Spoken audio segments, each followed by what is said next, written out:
Hello 1000 family, all good? Of course I am very very good, does not matter. তোমাদের জন্য English শিখছি, ঠিকঠাক হচ্ছে তো? না হলে বলো, শিক্ষিকা পাল্টাবো। ভোরবেলা উঠে ইয়ার্ডে যাওয়াটা একটা অভ্যাস মতো হয়ে গেছে, তাই তো পায়ে ব্যথা নিয়ে চলে আসলাম ইয়ার্ডে। আরে আর বলো না, আগের দিন কেক পার্ক থেকে আসার সময় সাইকেল নিয়ে পড়ে গেছিলাম, সেই পা নিয়ে ল্যাংড়াতে চলে আসলাম ইয়ার্ডে। তবে পায়ে ব্যথা নিয়ে আজকে আর দৌড়াই, সেই মুচকানো পা নিয়ে ল্যাংড়া অবস্থায় কিছুক্ষণ হেঁটে বেরিয়ে গেলাম ইয়ার্ড থেকে বেরিয়ে চলে আসলাম সোজা মাছের বাজার। একটু মনে হয় বেশি সকালে চলে এসেছি মাছের বাজারে, এখন তো অর্ধেক মানুষ আসেইনি মাছ নিয়ে। এখানে দেখলাম তেলাপিয়া মাছ রয়েছে জ্যান্ত, আর এটা কি মাছ কমেন্টে একটু জানিও তো আমাকে। বাই দ্য ওয়ে, আমি মাছ কিনছিলাম না, আমার সাথে যে ইয়ার্ডে যায় সে মাছ কিনলো। সে মাছ কিনে আপাতত চলে গেলাম বাড়ির দিকে, তাড়াতাড়ি করে চলে যাই বাড়িতে, নাহলে আবার জিমের জন্য হয়ে যাবে লেট।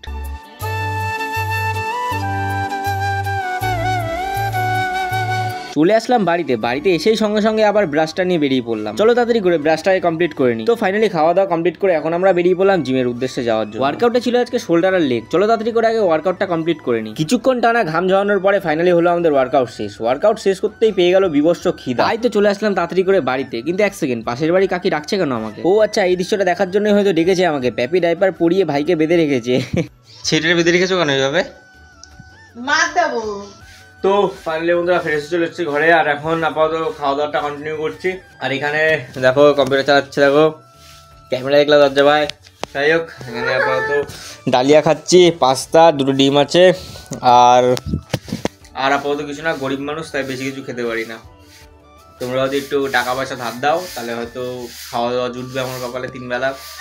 আদার্স চলো খেয়ে নিই, তারপরে পরে একবারে কথা হচ্ছে। তো ফাইনালি এখন বন্ধুরা আমাদের খাওয়া শেষ হলো, আর এখন আমি যাচ্ছি একটু সেলুনে, কারণ চুলের অবস্থা বিশাল খারাপ। দেখো চুল সেটই হচ্ছে না, অনেকদিন ধরেই ভাবছি চুল কাটবো, টাইমার হয়ে উঠছে না। এই ভিডিও এই সেই করে টাইমার হয়ে উঠছে না। তো যাই হোক, সে এখন তাতেই চলে এসেছি জিম থেকে, তার জন্য এখন যাচ্ছি চুল কাটতে। তো চলো তাড়াতাড়ি করে আগে যাই, তারপর দেখি ওখানে কি সিন, কত কি লোক আছে। আমার কপাল যে এতটা ভালো আমি সেটা কোনো সময় জানতাম না। মানে সেলুনে এসে দেখলাম পুরোপুরি ফাঁকা সেলুন, একজনের পরে আমার লাইন। তাড়াতাড়ি করে চলো আগে হ্যান্ডসাম হয়নি, মানে চুলদারি কাটার পরে তোমাকে হ্যান্ডসাম লাগবেই, তো তার জন্য বললাম তাড়াতাড়ি করে আগে হ্যান্ডসাম হয়নি। চলো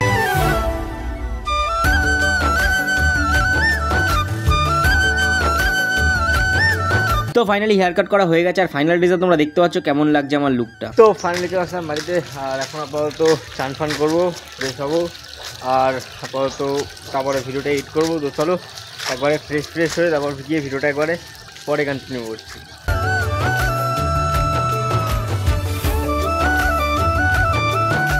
তো ছান খাওয়া দাওয়া করে আপাতত দেখলাম ঠান্ডা লাগছে, তো তার জন্য ফুলাদা বললাম, এই মতো জাস্ট খেয়ে উঠলাম।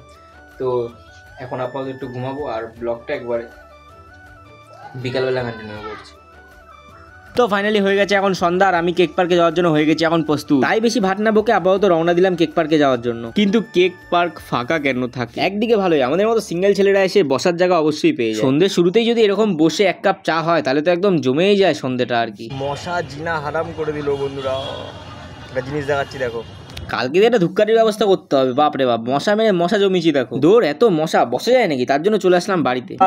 তো এখন আপাতত বন্ধুরা আমরা রয়েছি ঘরে, আর কম্পিউটারে চলছে বই, আর এখন আপাতত বই দেখছি। তো চলো আজকের মতো ব্লগটা এখানেই শেষ করলাম। ব্লগটা ভালো লাগলে লাইক শেয়ার সাবস্ক্রাইব অবশ্যই করে দিও, আর কমেন্ট একটা সুইট নেম বা তোমাদের কেমন লেগেছে ব্লগটা অবশ্যই জানিও। আর চলো দেখা হচ্ছে নতুন একটা ব্লগ।